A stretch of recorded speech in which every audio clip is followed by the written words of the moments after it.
राधे राधे दोस्तों। पूजा वार्ष्णेय पारिवारिक कहानियों में आपका स्वागत है।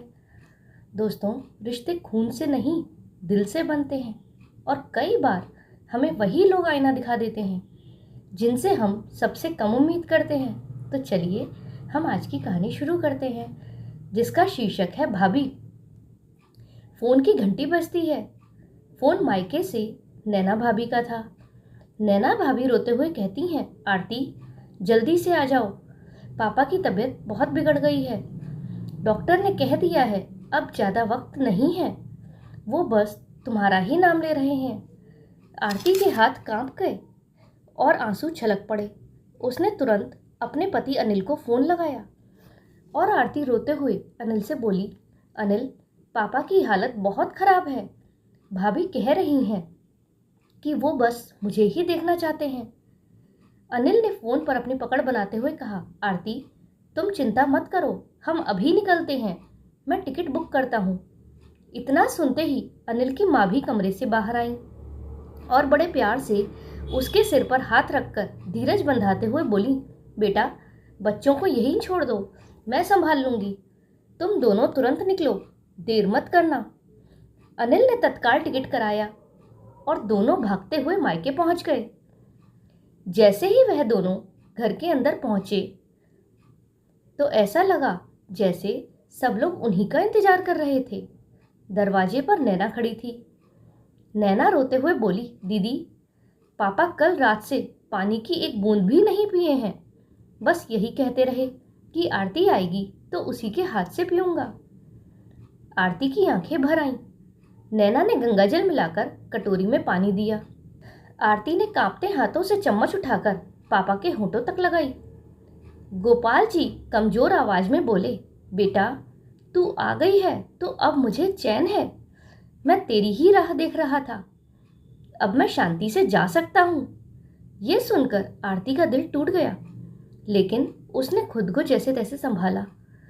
दूसरे दिन सुबह ही पापा दुनिया को अलविदा कर गए। 12 दिनों तक रिश्तेदारों का आना जाना लगा रहा। आरती सबके बीच रहकर भी बार बार सोचती रही कि अब मम्मी का क्या होगा, क्या भैया और भाभी उनका ख्याल रख पाएंगे। 13वें दिन शारदा देवी ने बेटे विक्रम से कहा, बेटा तेरे पापा कहते थे कि आरती की मदद करनी है, उसकी हालत अभी ठीक नहीं है, उनकी याद में कुछ तो इसे दे दे। आरती ने तुरंत हाथ जोड़ लिए और बोली, नहीं माँ, मुझे कुछ नहीं चाहिए। पापा ने मुझे सब कुछ दिया है, पढ़ाई, अच्छे संस्कार और इज्जत से शादी, इससे ज़्यादा और क्या चाहिए। उसके साथ ही अनिल भी खड़ा हो गया। उसने भी हाथ जोड़ दिए। अनिल बोला, हाँ माँ, हमें सचमुच कुछ नहीं चाहिए, हमें बस आपका आशीर्वाद और प्यार चाहिए। विक्रम भी उस वक्त उन्हीं की बातों की हामी भरता है और कहता है, हाँ माँ, आरती और अनिल सही तो कह रहे हैं कि इन्हें कुछ नहीं चाहिए। वैसे भी पापा ने इसकी पढ़ाई और शादी में इतना खर्च किया है कि इसे कुछ भी लेने की ज़रूरत नहीं है। और अगर ये मायके से हिस्सा लेगी तो वैसे भी जो लोग मायके से हिस्सा लेते हैं उनका मायके से रिश्ता खत्म हो जाता है। अपने भाई की बातें सुनकर आरती हैरान रह गई और उसके मन में बस यही बात आई कि जरूर भाभी ने इसको भड़काया है, वरना मेरा भाई तो कभी ऐसा नहीं था।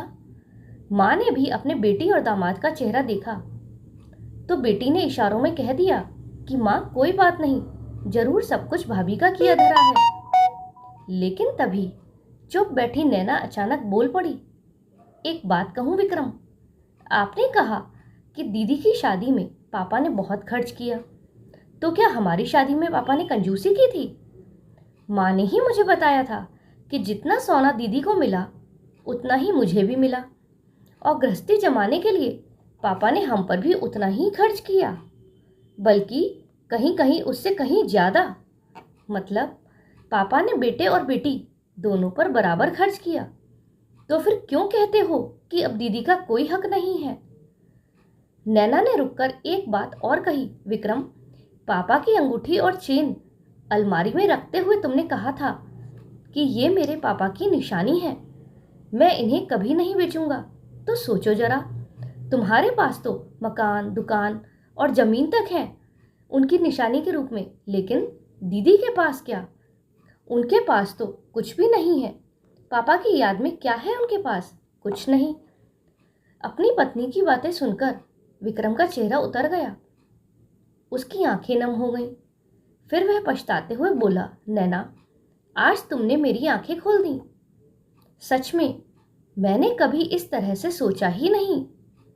मेरे पास तो सब कुछ है, लेकिन आरती के पास उनकी निशानी के रूप में कुछ भी नहीं।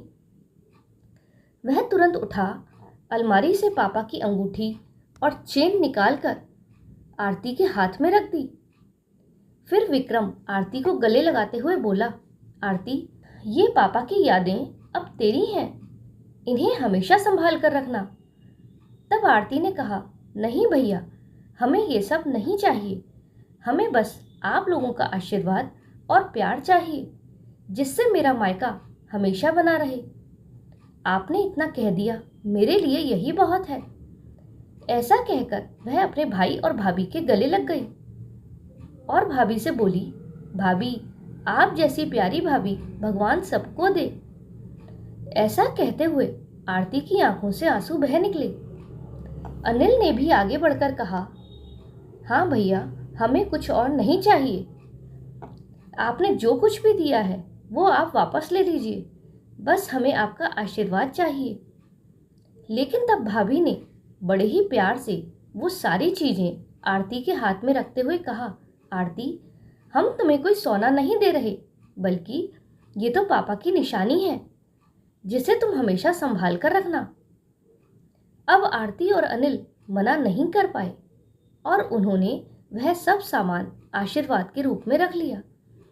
उस पल आरती के मन में सिर्फ एक सवाल गूंज रहा था, हम क्यों हमेशा हर गलती का ठीकरा भाभी पर फोड़ते हैं? क्यों भाई को जोरू का गुलाम कहते हैं? सच तो ये है कि कई बार भाभी ही घर की सबसे बड़ी समझदार साबित होती हैं। तो दोस्तों, हमें इस कहानी से सीख मिलती है कि माँ बाप का प्यार और उनकी निशानियाँ सिर्फ बेटों की नहीं होती, बेटियों का भी उतना ही हक है जितना बेटे का। और कभी कभी वही लोग हमें सच्चाई दिखाते हैं जिनसे हम सबसे कम उम्मीद करते हैं। तो दोस्तों, आपको ये कहानी कैसी लगी कमेंट में ज़रूर बताइएगा। अगर कहानी पसंद आई हो तो वीडियो को लाइक करें और चैनल पर नए हो तो चैनल को सब्सक्राइब करें। हमारे साथ अंत तक बने रहने के लिए धन्यवाद।